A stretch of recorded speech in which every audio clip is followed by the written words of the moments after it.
Hey y'all, I don't know how to start this video. Okay, let's see. This is the fourth time that I'm trying to start this video, trying to make this video make sense, but I don't know how to without getting frustrated, without getting angered, without getting just pissed, right?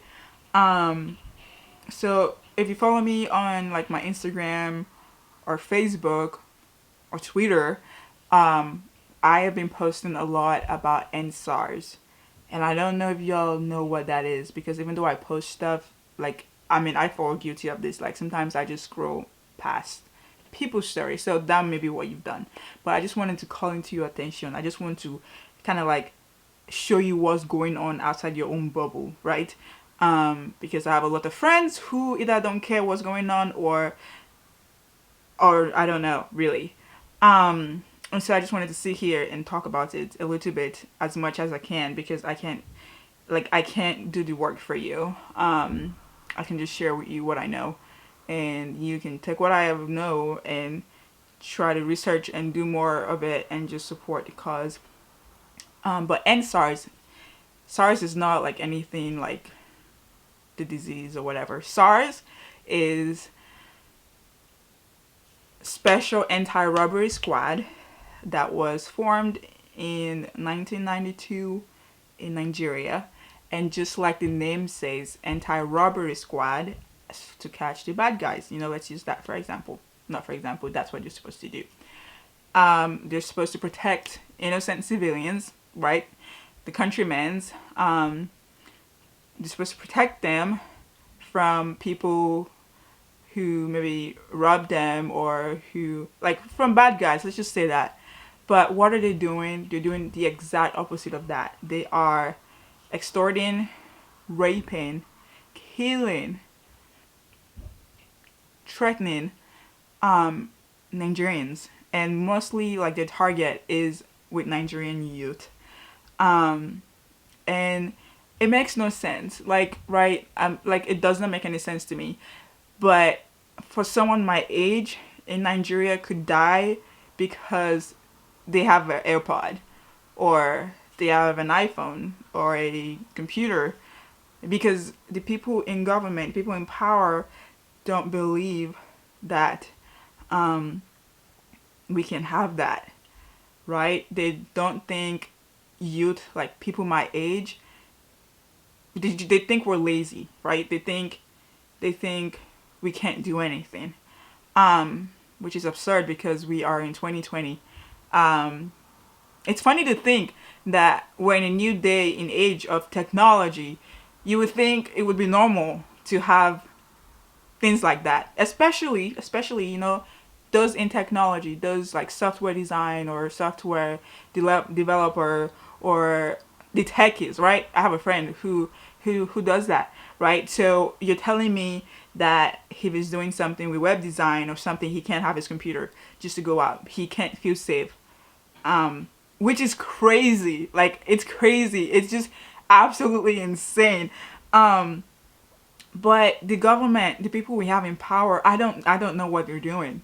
It's like they're wasting space for real. Like, I don't get it. We're not in the 60s. We're not, like, this is 2020.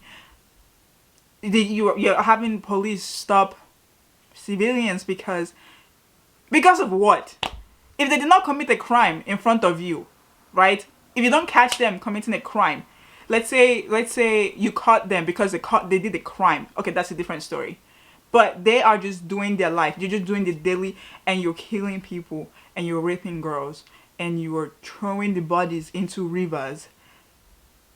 Oh my God. I just I'm just hearing stories. I don't know anyone personal that has been through something like, but reading and hearing stories, I follow a lot of like Nigerian like influencers, those that are actually in Nigeria. One of them is Salim Kengi. They did like a night vigil candlelight service for those who've passed away, and they talked about Chijoke story, and oh my gosh, that broke me. That I cried. I like. I'll probably put like a video up here. So for those of you who don't know the story of Chijoke, I'm just going to tell you what happened quickly. Yeah, I'll put a video. So Chijoke was 20 years old in 2012 and he went for a child dedication. He was picked up there and he was allegedly taken to SARS office. When his family went to look for him, they were told that he had been taken to the headquarters. They went there to find him. His mother spotted him being brought into the station and she said, "That's my child." And the officer in charge of that station, the notorious one for, asked them to boot her and the family out of the premises, and then they were pushed out. Since then, they haven't seen Chijoke again. The next time they went, the officer one for boasted that he shot Chijoke, and there's nothing anyone can do about it. They searched for him, and then some other officers told the parents that it's possible he hasn't died, that the man could just be bluffing. They should bring some money to bribe him. The father brought some money. The officer said the money was too small.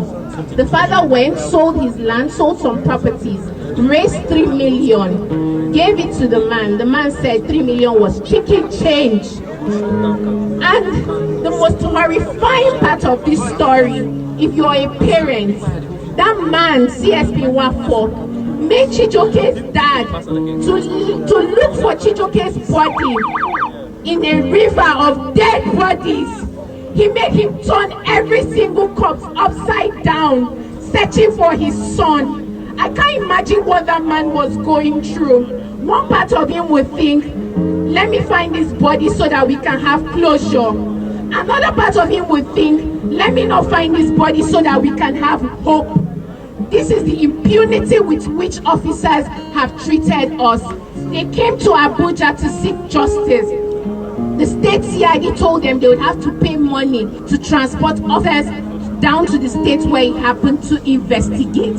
We have no system. We cannot get tired. Are you tired? No! Tired? No! Okay, so now that's 1 or 12 or more. And there's plenty of other stories like that we probably don't even know of. And it's heartbreaking. Like police brutality in general. Okay. Police brutality in general, right, is everywhere. It's awful. Okay? See, I feel like Nigeria is a great country. Nigeria is like the giant of Africa. Like if you take a look at it, like it is, right? But the people in government, the people in leaders, like in leadership, they're literally a stumbling block to what Nigeria can accomplish. Like there is potential in Nigeria, but they're not letting it work. They're not, because the people in government, the corrupt leaders are just there to expatiate the corruption that's in there. I don't know. It's crazy. It really, I'm upset, and so I'm trying to compose myself on in front of y'all because I'm pissed. I went on a protest earlier today, and it was good. I went late, and so, but just being there, this issue is so much bigger than SARS. It's so much, because if you think about it, why would a policeman stop, kill, rape, murder people just because they're trying to have a future, right? Like they're hustling and bustling, people my age. Why would they do that if they weren't cared for properly, if they weren't trained properly for a job like that, right? So when I think about it, I think there's so much going on in Nigeria, and I can't sit here and tell you all about the problems. But if there was education, if there's a good education system, right, where you're done with your school, you go and there's a job sector, right, that employs youth like my age, right, right after school, there's a job ready for them. But there's nothing like that, right? I have friends who I know, and friends who I'm starting to know, maybe their course for university is 4 years, but they can't finish in 4 years because their school goes on strike every single day. So instead of a 4-year degree, they have to graduate 2 years after. Like, that's frustrating. Living in Nigeria, being in like, it's frustrating. And I talk to friends back home, and I'm like, how is it going? How's Nigeria? And they're like, there's no hope. There is no freaking hope. And I would be like, oh, it's okay. Like, come on, you like, very soon everything will get in shape. Everything will be fine. But the way Nigeria is going before this protest, I would have been like, yeah, hell no. Like, y'all, like, win it up. But with this protest, with this movement, like, this is a time where we know we'd always had a voice, but now we're exercising that voice. Now it's like, enough is enough. We can't do this any longer. You're killing us. You're killing the people of your country. Over what? What is your goal? What is the goal? So I'm just, it's frustrating. It's a frustrating matter where, like, people might, like, okay, back to my story.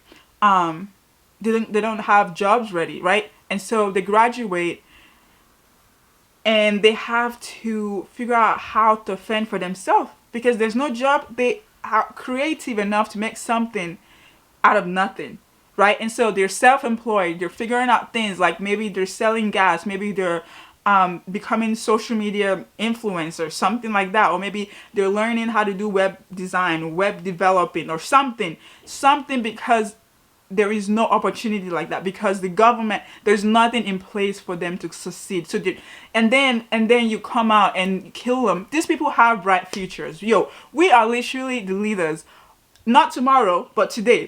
But they don't see that. They have this mindset of like they don't see that. They think we're still in the 50s or something. I don't know what they think we're still in, but this is 2020, bro. Like, this is a new day and age. And presidents, if you cannot do your job, just retire or something, because you're not doing anything. You're wasting space. And I don't, like, again, I'm trying to compose myself, but I can't because I'm so pissed.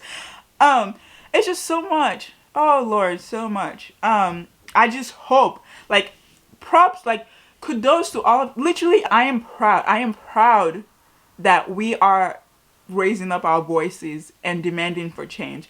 I am definitely proud of people my age that are back home who are protesting every single day. Every single day. They probably lost their voice. They probably like every single day. Literally. There's traffic everywhere. I mean, there was traffic before, but like it escalated.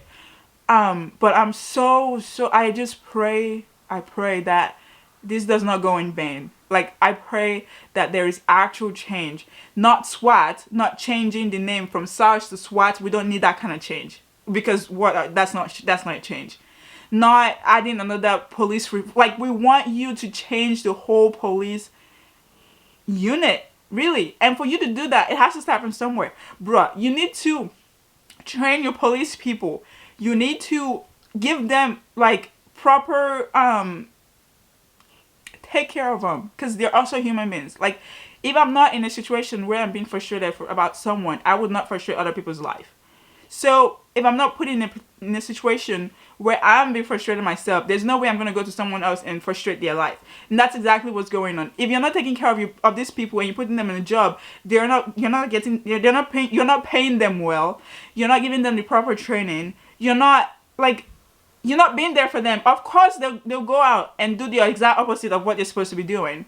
So this is just my plea. I don't know what this is going to, like, what this video really is going to help, but I just want to show we're a family, right? Like, a family comes to each other and talk to each other, and they're there for each other. And I want you all to be there for me. I want you all to be there for my country. If you say you love me, if you say this, I want you to educate yourself on this topic, right? And I want you to, you don't have to be a Nigerian to share this topic. You do not. So I know you probably don't get it, and you probably would not, except you're in my shoes, in these shoes. But you can do something, right?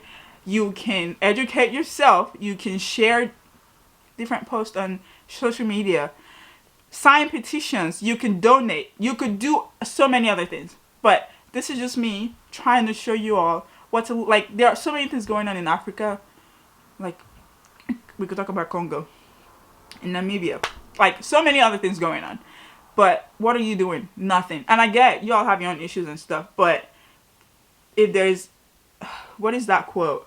Injustice anywhere is a threat to justice everywhere. So, bro, you do not have to be a Nigerian to pray for my country, to share this, to sign petitions. What else could you do? There's so many other things you could do. So I'm gonna link all, like, the people that I found so useful in this movement. I'm gonna link them down in the description box. I'm going to put their Instagram handle, and petitions. I'm gonna put them down there because enough is enough. Like, SARS is just a tiny speck into what's going on in Nigeria. Like, but it's also the beginning, a beginning of like a beautiful transformation if there is a change that happens with this. Like, again, Nigeria is the giant of Africa. We have potential, but we're not using it right. We're not using it. Like, the government, the people in government, like youth, we, the citizen, are tired of the bull crap. So this is why there's an uproar. This is why there's an outcry. And I just want to encourage those people who are back home, who are still fighting and continue to fight. Please do not relent.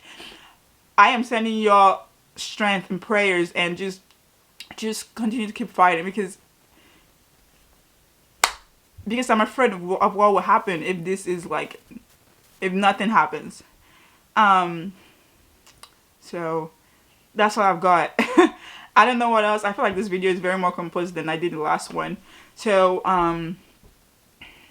there was no script, there was nothing. This was just me pouring my heart, and I hope there's change for a better tomorrow, for a better Nigeria, because I know one day I am going back home, and the change starts now. Like, it has to. I want to be a part of this I want to be a part of this change, and I don't know what that is, but I don't know what, like, that is why I'm doing this. So I hope you all learned something from this video. I don't know what it is. You all can most definitely help. But this is the end of the video. I don't even know how to close it. Life's crazy.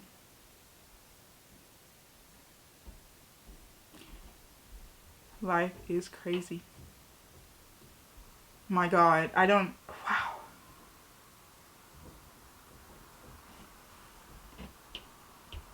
To think that it could be me. Like, it could be me. It could be my brother, because maybe they have dreads, or they're wearing earrings, or they have tattoos. All of a sudden you get to judge them by killing them, deciding their fate. Like, honey, come on. Wow, grow up. But I'm so proud of this generation, because we are out here kicking butts. And it's like, and you see in the news where, oh, they disband SARS. But explain to me why police are shooting peaceful protesters. Explain to me why police are throwing tear gas on peaceful protesters. Explain to me why there's just so much going on, and you changing them to SWAT. And what good is that gonna do? We are a Soroke generation. Come on, speak. Like, we just need change. We just need change. We just need you to do your freaking job. And if you don't, carry yourself and go.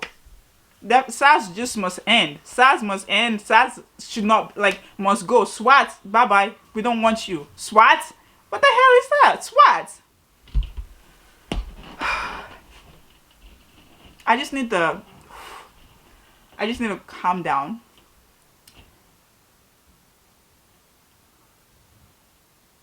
"2020 is definitely a year where it's shown us a lot of crap.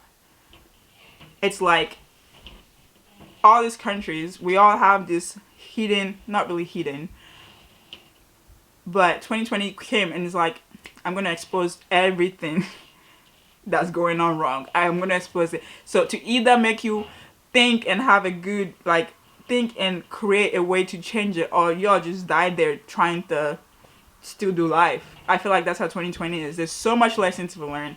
There's so much movement to be a part of. And if you're not a part of it now, what are your future children going to say? Like, this is going to be in our social studies textbooks in, like, the future. Where our kids will go to school and be like, oh, mom and dad, do you know about SARS and protests and all of that? And what are you going to tell your kids? Yeah, oh, that was dumb. Or, oh, yeah, I was part of it and you didn't do anything. Bro, wake up and do something for your country. People who are living here in America, you better, like, we don't want your Dirty December videos. I am a part of those who watch your Dirty December videos. I look up to you because I think you all are someone with noble character. But if you're just going to go use Nigeria as an accessory during December, bro, we don't want that. We want you to speak up. Use your platform. This platform is, like, not big, right? I don't know who I'm talking to. I don't know who's watching this. But for y'all who have, like, 1,000 or 2,000 or 3,000, okay, that's your business, first of all. Second of all, just use it. Open your mouth and talk.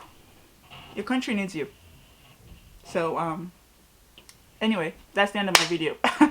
I said that 20 minutes ago, but that's all I've got. I've got nothing more. I don't know what to say, but I'll see y'all in my next video. And I really hope the next time I'm here, there will be change. So y'all best be praying. And then if there's no change, I'll still come on here and tell you how pissed I am. So it's okay. But y'all, like, in all seriousness, please pray for my country. And please find a way to support and help. Because enough is enough. And if you're not on Twitter, follow Twitter. You see what's going on. Literally. Twitter is where it's at. Instagram, I don't know what y'all are doing. Facebook, literally don't know what y'all are doing. And it's funny because Facebook is where the older generation are at. So we should be posting more on Facebook. And sending stuff on WhatsApp to our aunties and uncles. But it's okay. God will have mercy, y'all. Amen.